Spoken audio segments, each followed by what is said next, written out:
Mr. Speaker, may I thank you first for condemning the wanton killing that happened at the Lekki toll gate. I am also an honorable member of the Federal Republic of Nigeria, and I stand to speak against what my colleague, Mr. Desmond Elliott, has spoken about. Mr. Speaker, may I let you know and reiterate that my colleague, Mr. Desmond Elliott, was once an actor. So we need to find out whether he thinks he's on the acting field, on the stage or in the theater, rather knowing that he's in the house here. May I let you know that, Mr. Speaker, that my colleague, Mr. Desmond Elliott, talking about the social media today, is also a celebrity who have used his acclaimed status to drive his ambition to the house, and he did a lot of campaigns and people supported him. If not, Mr. Desmond is nothing but a man who has no pedigree or antecedent in politics, if not for the law of godfatherism that brought him into the house. So for such people, it is expected that they betrayed your loyalty that has been vested in them and the trust to come to the house and defend the fellow youth. Mr. Speaker, I am also a youth, and I understand the crying out there. My colleague is talking and talking and talking and showing all Superman power as if he just got a major role. Sir, this is reality and not acting that we are facing here. Mr. Speaker, my colleague spoke about celebrities and actors.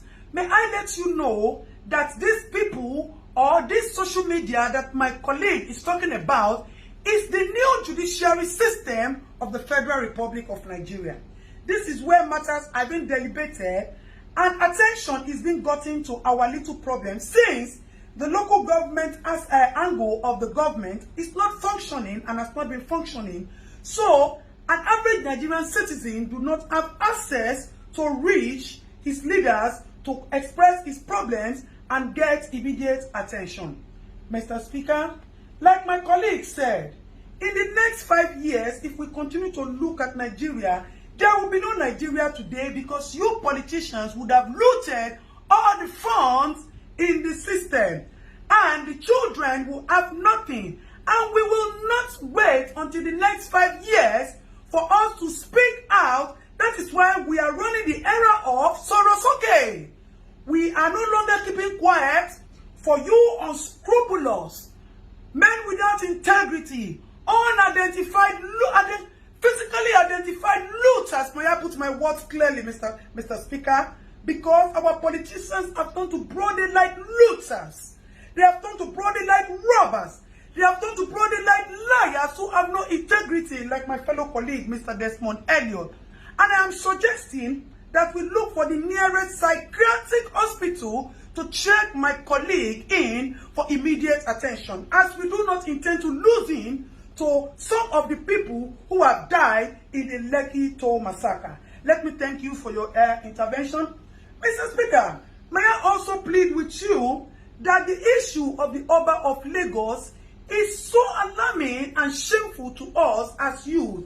Àwọn Yorùbá ní pé tí ọwọ́ ẹni ò bá ti tẹkù idà sà, a kì í béèrè ikú tó pa bàbá ẹni. The act of Oba of Lagos has shown that there needs to be proper investigation to his character and person and how he relates with people in his area. The office of the Oba is supposed to consult with the oracles and our ancestors when there are troubles in the land, so we can provide solution. Rather, the office of the Oba has turned into a storage of dollars and palliatives, and that needs to be questioned and properly investigated, sir. May I also plead with you, Mr. Speaker, that you should look into the bills that are being presented to you and be sure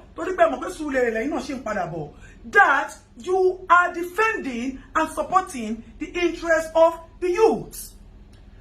Our politicians have turned into nothing but animals who worship nothing but money.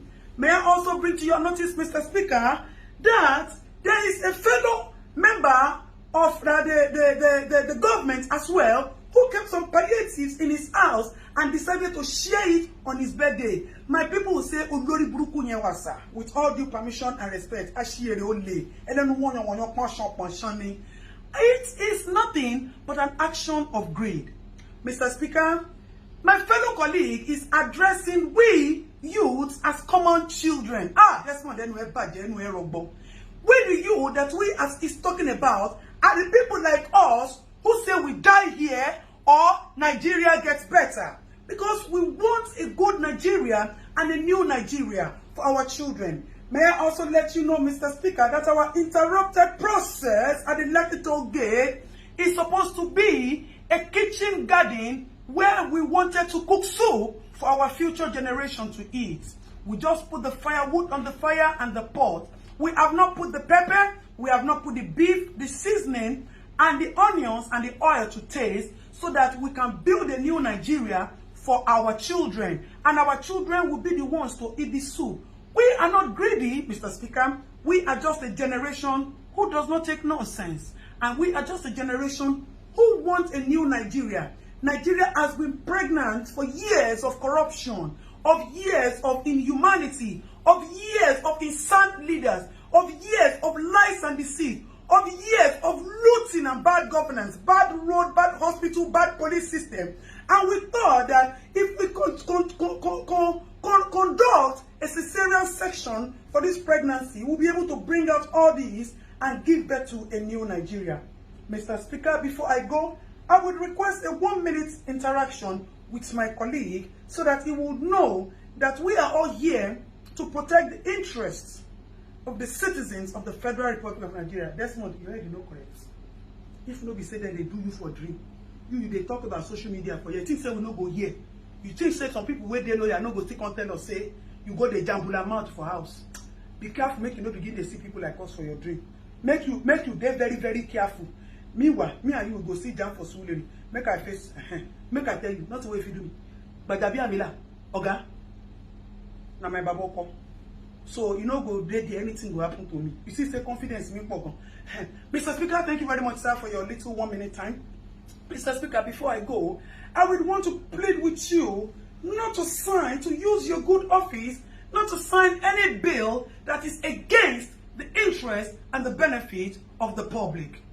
May I also let you know that we seek justice for the people who have been killed.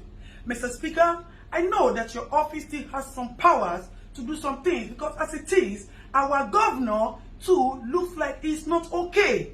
He is mentally disabled because today he will say A, tomorrow he will say B.